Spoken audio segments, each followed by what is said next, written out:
आई think दोस्तों, just let me just summarise everything in like a minutes time कि this is just like any other NFO that you are participating into. तो यहाँ पर ये जो NFO है ma'am, in fact NFO के dates announced है अभी। या सो एनएफओ के डेट्स मोस्टली हम लोग 8 तारीख से करेंगे हितेश।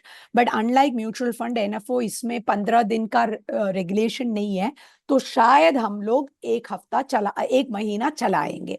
बिकॉज इसमें ना थोड़ा लोगों को people have to understand, process में डाउट्स होंगे। एकदम सिंपल नहीं है, एकदम ऑनलाइन नहीं है। So what we are thinking is we are just going to give a little longer time for everybody. Fair enough. तो दोस्तों, आपने ये समझा कि ये एक एक तरह का म्यूचुअल फंड स्कीम है, जो कि आपका एक तरह का इंटरनेशनल स्कीम है। जैसे आप लोगों ने डीएसपी ग्लोबल इनोवेशन फंड में काफी काम किया है, yes. And DSP global innovation ने बहुत बढ़िया रिटर्न बना के दिया। I mean, I think it's been just 3 years and the fund has currently trading at a NAV of 17 rupees. तो वहां पे आपने बहुत अच्छा रिटर्न बना के देखा। तो आपने ये समझा कि यार, international investing is a very good medium of investing. It gives you good returns, but from a diversification perspective, it is very good, right? और हमें हमेशा पोर्टफोलियो को डाइवर्सिफाई करना चाहिए। तो अभी इस एनएफओ के थ्रू आप अपना पैसा लगवा सकते हो। Now what is different about this NFO? The difference is कि भाई, आप यहाँ पर जो पैसा लगा रहे हो, ये पैसा आपके डॉलर में लग रहा है। अब आप बोलोगे सर, वैसे डॉलर है ही नहीं, तो मैं कहाँ से डॉलर में इन्वेस्ट करूंगा? तो एकदम सिंपल है, जैसा मैम ने बताया कि एक फिजिकल फॉर्म है। इसमें आपका एनएससी का आईआईएन के थ्रू, फिनोमेटिक ऐप के थ्रू इन्वेस्टमेंट नहीं हो रहा है, right? It is as I said कि जैसे 30 साल पहले जैसे म्यूचुअल फंड इंडस्ट्री चलती थी ना, अभी उस जमाने को सोचो। और वैसे सोचो कि अभी गिफ्ट सिटी में कैसे काम होना स्टार्ट हुआ है। I am sure in the next 2 to 3 years time सब चीजें डिजिटल हो जाएंगी, सब कुछ ऐप के थ्रू हो रहा होगा। बट एज ऑफ टुडे, एक सिंपल सा 4 पन्ने का फॉर्म है जो कि हम आपको शेयर करेंगे। आपके इन्वेस्टर को उसमें डिटेल्स भरना है, और वो फॉर्म हमारे ऑफिस में जब जमा होगा, तब उसके बेसिस पे डीएसपी वाले गिफ्ट सिटी में इन्वेस्टर का एक जीरो फोलियो खोल देंगे। अब उसके बाद क्या करना है? उसके बाद आपने जो भी अमाउंट इन्वेस्टमेंट करना है, कस्टमर को अपने बैंक में जाकर के एक एप्लीकेशन देना होता है, जिसके बेसिस पे वो फंड ट्रांसफर होता है। जैसे आपका कस्टमर बैंक में जाके आरटीजीएस करता है, उसी तरीके से आपका कस्टमर जो है एक सर्टेन फॉर्म भर करके ये रेमिटेंस करता है अंडर दी एलआरएस स्कीम। ठीक है?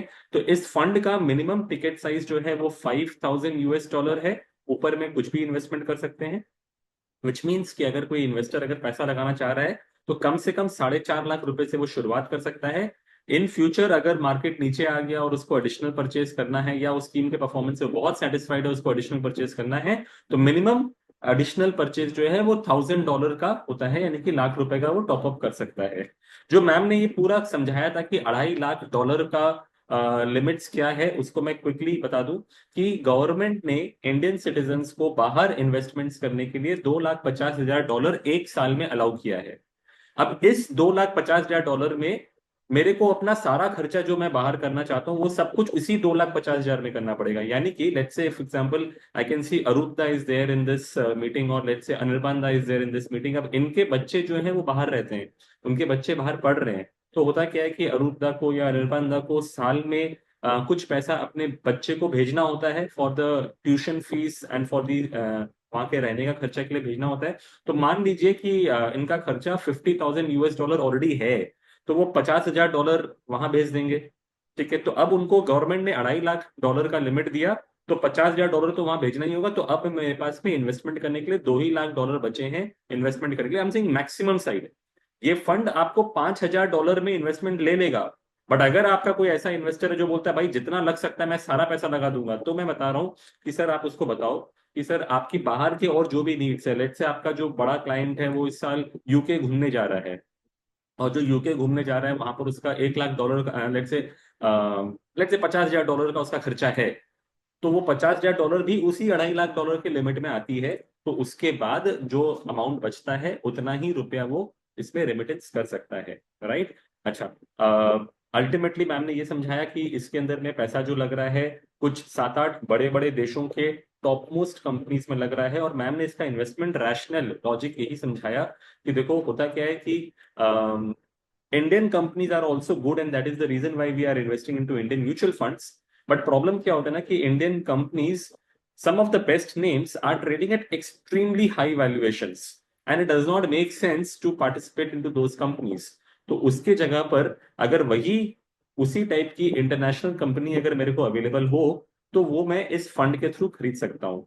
आई feel that there are many things in which there are not even good international companies available, I mean Indian companies available to invest. For example, आज कोई बंदा बोले कि लेट्स से मेरे को सेमीकंडक्टर पे काम करना है, मेरे को आर्टिफिशियल इंटेलिजेंस पे काम करना है, how many companies do you know in India जो सेमीकंडक्टर के अंदर में है? सब लोग अभी अपना अपना पैर जमाना चालू कर रहे हैं, but if I were to talk about how many listed companies are there in the semiconductor space, there are not even 5 companies. That is the reason why we don't even have an index right now on the NSC जो कि semiconductor को track करता है। और renewable energy की बात करते हैं, हमने बहुत बताया कि सर ये एनर्जी अपॉर्चुनिटी फंड में पैसा लगाइए, this is your gateway to participate into renewable energy.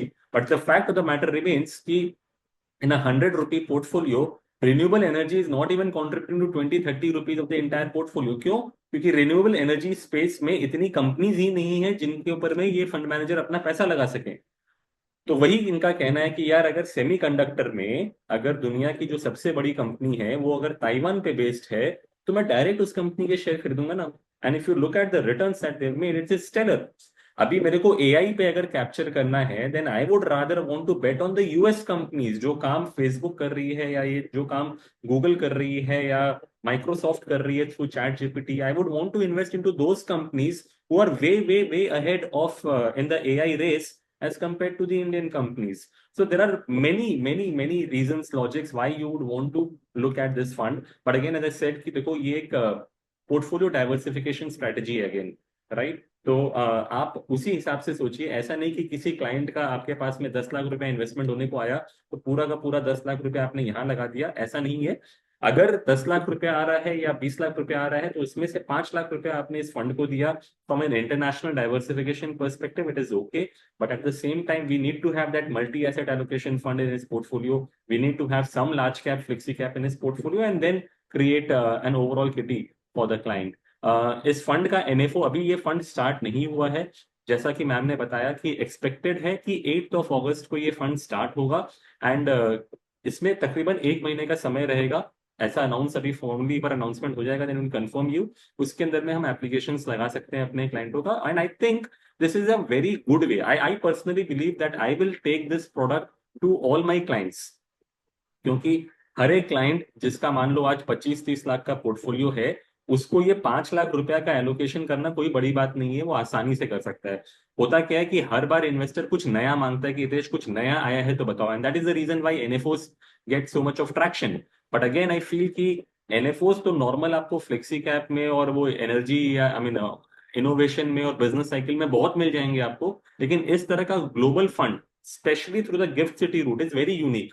Specially जब मैं कस्टमर को बताऊंगा कि सर आपके हाथ में तो टैक्स फ्री है पैसा, राइट? अभी टैक्सेशन जो है फंड लेवल पे है, लेकिन आपके हाथ में पैसा टैक्स फ्री है। That is like one of the biggest advantage of this fund. जैसा कि मैम ने समझाया कि इसमें जो इंडिया का जो करेंसी डिप्रिसिएशन होता है आप उसका बेनिफिट ले सकते हो। I mean that is like the killer thing.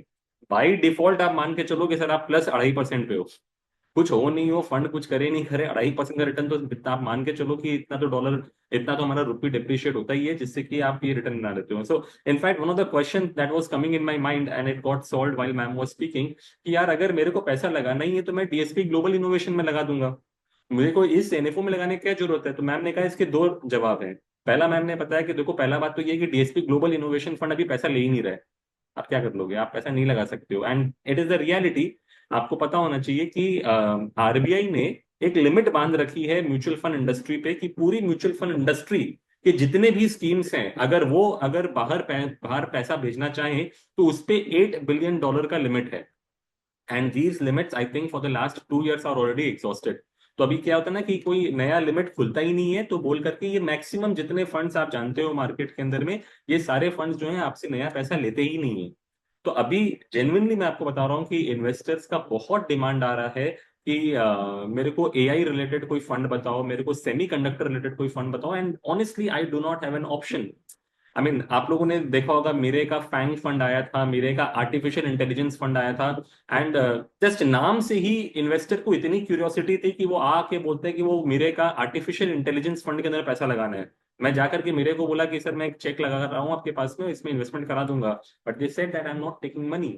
So that is the reality. तो अब अगर इन्वेस्टर को अगर पैसा लगाना है इन सब यूनिक थीम्स के अंदर में, तो I think this is the easiest way to go about it. बहुत ही सिंपल फंड है। तो जैसा कि मैम ने कहा कि भाई आई मीन जैसा कि क्वेश्चन आया कि डीएसपी ग्लोबल इनोवेशन में पैसा दूं कि डीएसपी ग्लोबल इक्विटी फंड में पैसा दूं, तो आंसर इज सिंपल कि सर डीएसपी ग्लोबल इनोवेशन तो पैसा ले ही नहीं रहा है, पहली बात। और दूसरी बात क्या है कि डीएसपी ग्लोबल इनोवेशन में आप जब इन्वेस्टमेंट करोगे ना, तो इसमें आपको डॉलर का फायदा नहीं मिलने वाला है। जो मैंने आपको कहा कि आप बाई डिफॉल्ट प्लस 2.5% पे चल रहे हो, वो यहाँ पर आपको नहीं मिलने वाला है। तीसरा फायदा क्या है कि डीएसपी ग्लोबल इनोवेशन में आप जो पैसा लगाओगे, 2 साल के बाद में आपको 12.5% का टैक्सेशन आता है, और 2 साल के पहले अगर आप पैसा निकालते हो तो एज पर योर टैक्स स्लैब आपका टैक्स लगता है। लेकिन ये एक ऐसा फंड है जिसके अंदर में आप जब पैसा लगाओ, आप जब पैसा निकालो, आपको पैसा टैक्स फ्री मिल रहा है। So I mean nothing like it. ठीक है, टैक्सेशन एट फंड लेवल लग रहा है। एट फंड लेवल 40% टैक्स है अगर फंड मैनेजर 2 साल के अंदर में अगर कोई शेयर चर्न करता है। But what I understand is that they are not creating a very high churn portfolio. They are investing into the rock solid companies that would remain with them for the next 5-10 years. तो I don't really see कि यहाँ पर कोई 40% का tax incidence इनके portfolio में आने वाला है। when they are investing into the topmost companies of the world, they would not change their idea within 2 years, I assume. So इसलिए अगर फंड लेवल पे 12.5% लग रहा है और हमारे पास में कोई टैक्स नहीं लग रहा है, so it's an advantage, right. Very quickly ma'am, अगर मैं आपसे पूछूं कि इस फंड का बेंचमार्क क्या कहोगे आप, because there are so many countries that you are participating into, so Sure. Any defined benchmark? Yes, so इसमें कोई डिफाइंड बेंचमार्क नहीं है हितेश। और thankfully because it's a GIFT city investment and you are investing in different countries, SEBI जैसा हर category को एक benchmark define करते हैं और इंसिस्ट करते हैं, इसमें हम लोग बेंचमार्क डिफाइन नहीं किए हैं। अभी उसका एक रीजन भी मैं आपको थोड़ा इंफॉर्मेशन दे दूंगी which people everybody who will participate should know. Normally जब आप लोग ग्लोबल मार्केट में इन्वेस्ट करते हैं, अगर आप यूएस में इन्वेस्ट करोगे तो एक नैस्डैक है, S&P 500 है, यूके में FTSE इंडेक्स है वगैरह है, वो तो ठीक है। बट ग्लोबल मार्केट्स में जो आप नॉर्मली सीखते हैं एक इंडेक्स है, MSCI एक्वी बोलते हैं, मॉर्गन स्टैनली कैपिटल इंडेक्स। वो उन्हीं का इंडेक्स, जैसा NSE का सारे इंडाइसेस है, मॉर्गन स्टैनली का सारे इंडाइसेस है। Equi stands for ACWI, all country world index. और ये इंडेक्स जो है उसमें करीब 2,500 कंपनीज है। इसमें कुछ 2,500 कंपनीज और कुछ 50-60 कंट्रीज का रिप्रेजेंटेशन है। उसमें HDFC बैंक भी है। तो इंडिया से एक ही स्टॉक है, बट बोलने के लिए इंडिया भी आ गया, HDFC बैंक भी आ गया, होगा शायद 0.2%, 0.3% का वेट होगा। या कोई ब्राजील का एक कंपनी होगा या 2 कंपनी होगा, ऐसा दुनिया में करीब 190 या 200 कंट्रीज है। हर कंट्री या 100 कंट्रीज का भी एक एक स्टॉक, 2-2 स्टॉक, और यूएस वगैरह का ज्यादा नंबर होगा। बट ये प्रॉब्लम क्या होता है, इस इंडेक्स, अगर कोई भी इंडेक्स नहीं है तो मुझे बोलना पड़ेगा इस इंडेक्स से आप कंपेयर करो। बट कैसा जो इंडेक्स है जिसमें 50-60 कंट्रीज को रिप्रेजेंट किया है, 2 से 2,500 स्टॉक्स है, वो इंडेक्स को मेरा जो फंड है 30-50 स्टॉक्स का पोर्टफोलियो है और 4 या 5 कंट्रीज का रिप्रेजेंटेशन होता है, कैसे कंपेयर करूं? Therefore, there is no genuine benchmark to compare, and this benchmark concept is a lot in the Indian market. बाहर इतने सारे आइडियाज आ जाते हैं, so there is really no insistence कि एक benchmark होना जरूरी है. So we have said somewhere benchmark agnostic, index agnostic, and country agnostic is what our portfolio is. Ideally, if you want, because US will still be a larger part, you can compare, I would say, to maybe S&P 500. But that is also 500 stocks का index है S&P 500. और मैं बोल रही हूँ 30 to 40 stocks का मेरा portfolio रहेगा, विच इज वाई नॉर्मली कोई भी प्रेजेंटेशन में, प्रोडक्ट में आप एक रिटर्न को इंडिकेट नहीं करते हैं। हमको इंडिया में तो पता है बट ग्लोबली ऐसा नहीं बोला जाएगा, but we are saying in the presentation we are putting 10 to 12% dollar return का एक एम के साथ हम फंड चला रहे हैं। Mutual fund investments are subject to market risk. Please read the offer document carefully before investing.